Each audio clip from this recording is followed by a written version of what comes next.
আসসালামু আলাইকুম। ইসলামিক রাজনীতি জায়েজ নাকি হারাম? দেখেন, এই প্রশ্নের উত্তর খুঁজতে হলে আমাদের সর্বপ্রথম জানতে হবে প্রিয় নবী মুহাম্মদ রাসূলুল্লাহ সাল্লাল্লাহু আলাইহি ওয়াসাল্লামের আসল পরিচয় সম্পর্কে। আপনারা কি জানেন বিশ্বনবী সাল্লাল্লাহু আলাইহি সাল্লামের আসল পরিচয় কী ছিল? তিনি তো আমাদের জন্য আল্লাহর পাঠানো নবী ছিলেন, তিনি আমাদের রাসূল ছিলেন, এটা আমরা সবাই জানি। কিন্তু বিশ্বনবী সাল্লাল্লাহু আলাইহি ওয়াসাল্লাম নবী হওয়ার পাশাপাশি যে তিনি একজন রাষ্ট্রনায়ক ছিলেন সেটা কি আপনি জানেন? তিনি যে একজন বিচারক ছিলেন সেটা কি আপনি জানেন? তিনি যে একজন সেনাপতি ছিলেন সেটা কি আপনি জানেন? আচ্ছা, যে কটা পরিচয়ের কথা বললাম, এই কটা পরিচয় কি রাজনীতি ছাড়া করা যায়, অর্জন করা যায়? এই কটা পরিচয় রাজনীতি ছাড়া? ইসলামের রাজনীতি শুধু জায়েজ না, ইসলামের রাজনীতি করা ফরজ। ইসলাম শুধু নামাজ, রোজা, হজ, জাকাত, মসজিদ, মাদ্রাসার মধ্যে সীমাবদ্ধ না।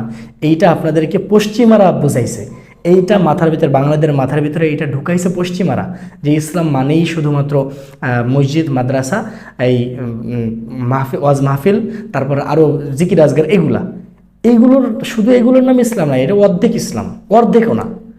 ইসলাম তো মূলত ইসলাম একটা রাষ্ট্রের মধ্যে গঠিত হবে।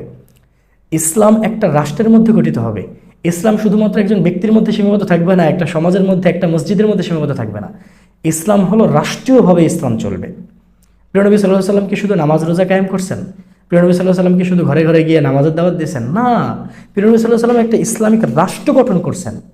তিনি একজন রাষ্ট্রনায়ক ছিলেন, তিনি বিচার করছেন, তিনি একটা ভূখণ্ডকে পরিপূর্ণ ইসলামিক কান্ট্রি হিসেবে গড়ে তুলছেন। তাইলে বুঝেন, আমাদের প্রিয় নবী তিনি ছিলেন রাষ্ট্রনায়ক, তিনি একজন বিচারক, তিনি সেনাপতি, অথচ আমাদেরকে প্রশ্ন করা হয় ইসলামের রাজনীতি জায়েজ আছে কিনা। আর রাজনীতি যদি জায়েজ না থাকে তাহলে তিনি রাজা কিভাবে হলেন? রাজনীতি জায়েজ না থাকলে রাজা হওয়া যায়? এটা হলো মুসলমানদেরকে ডিভাইড করে রাজনীতি থেকে দূরে রাখার একটা প্রসেস।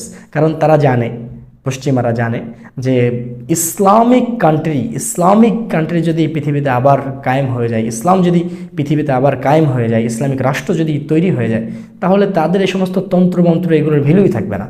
এখনকার মানুষ সচেতন, এখন মানুষ দেখে বুঝতে পারবে যে ইসলামিক রাষ্ট্রই আসল রাষ্ট্র ব্যবস্থা, আর বাকি যেগুলো দেখতেছে এগুলো মানুষকে ধোঁকা দেওয়া ছাড়া আর কিছুই না। এই আধুনিক রাষ্ট্র ব্যবস্থা এগুলো কোনো রাষ্ট্র ব্যবস্থাই না, এগুলো শুধুমাত্র গরিব দুঃখীদেরকে ধোঁকা দেওয়া, তাদের দমন পীড়ন করা, আর কিছু মানুষ ক্ষমতাকে কুক্ষিগত রেখে সম্পদের পাহাড় গড়ে তোলার একটা মাধ্যম। আর মূলত দেশের কল্যাণে, জনগণের কল্যাণে, মানুষের কল্যাণে যেটা গঠিত হয় সেটাই হলো ইসলামিক রাষ্ট্র।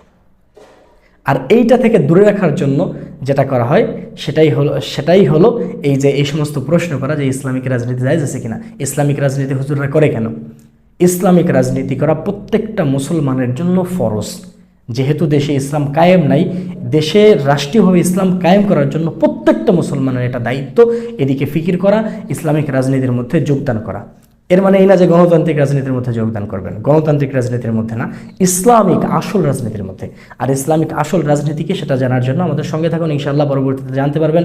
বিভিন্ন আলোচনার মাধ্যমে আমরা সেটা ক্লিয়ার করছি। আশা করি সবাই ভালো থাকবেন, সুস্থ থাকবেন এবং ইসলামের প্রকৃত রূপরেখা জানতে পারবেন। আসসালামু আলাইকুম।